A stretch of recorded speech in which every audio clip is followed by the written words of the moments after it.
I'm Kristen Langlois, and this is my analysis of the graphic novel Snow Glass Apples by Neil Gaiman and Colleen Doran.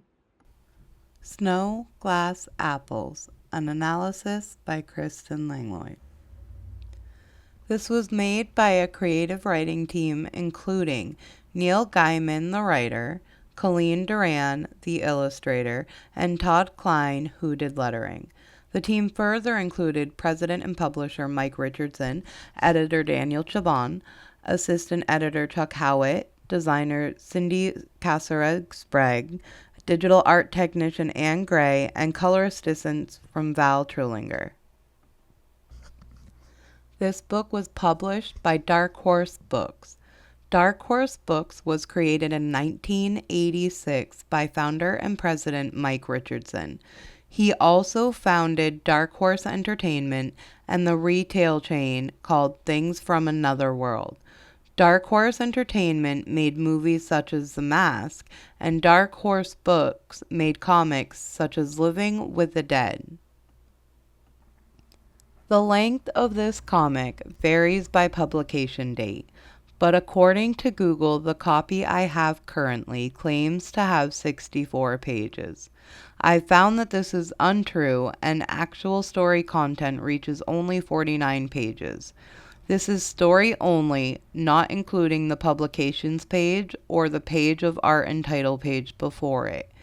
I also don't include the notes from illustrator Colleen Doran at the end, which covers another 10 pages as well and was also fun to read.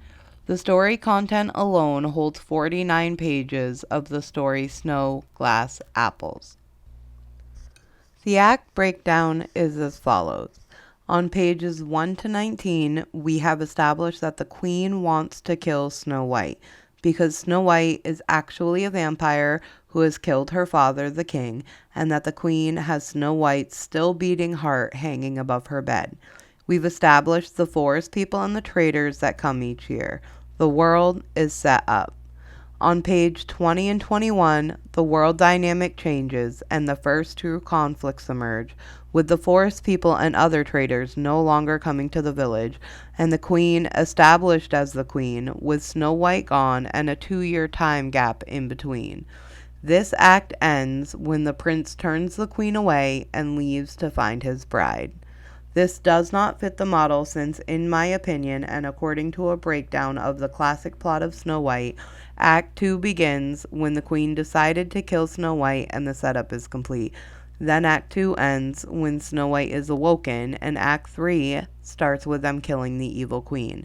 In this graphic novel, the setup is longer and the ending is much shorter, ending with the prince finding in Snow White what he truly desires, and together they take over the kingdom. This story is told from the viewpoint of the queen.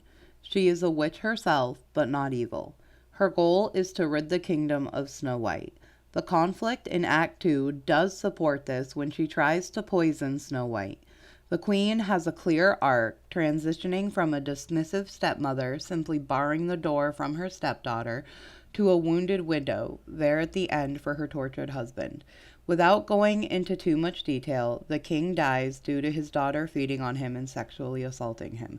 This turns the queen into a vengeful woman, wanting only the death of Snow White and peace for her kingdom. Snow White has an arc in my opinion as well. She goes from being an innocent child to be a killer, known by the queen to have fed on and killed her father. She then becomes the true evil queen when she takes over the kingdom with her prince at the end of the book. To my classmates, I would only recommend this book to those willing to have their childhood stories completely flipped on their heads. If you want your classic fairy tales unchanged, then this is not the story for you. To my friends, I would absolutely recommend this book, as my friends and myself enjoy darker versions of the classic fairy tales, and we all grew up reading Grimm's fairy tales and other darker versions of common childhood favorites. This was a book I actually highly enjoyed reading and would reread again. The story arc starts in Act 1.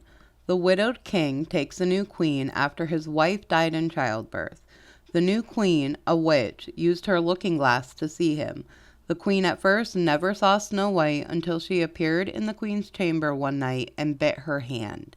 Here the queen finds out she is a vampire. The king dies with his entire body covered in scars, and the queen knows it is Snow White's doing. The queen declares death for Snow White and sends for her heart.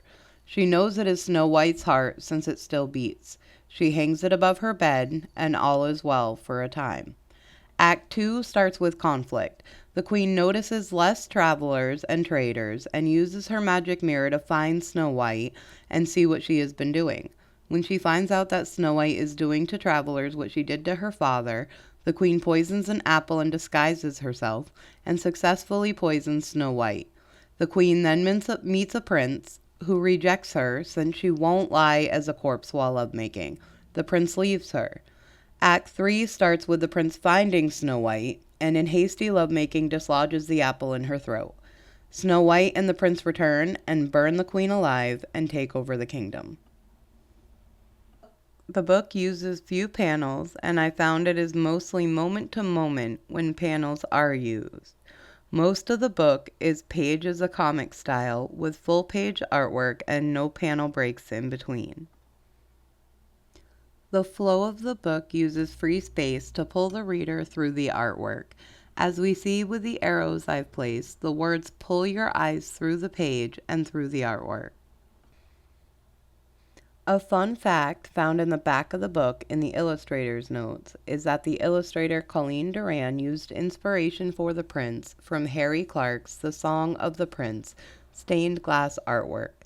I had never heard of this, but I think it's beautiful. These are my citations, and thank you for watching.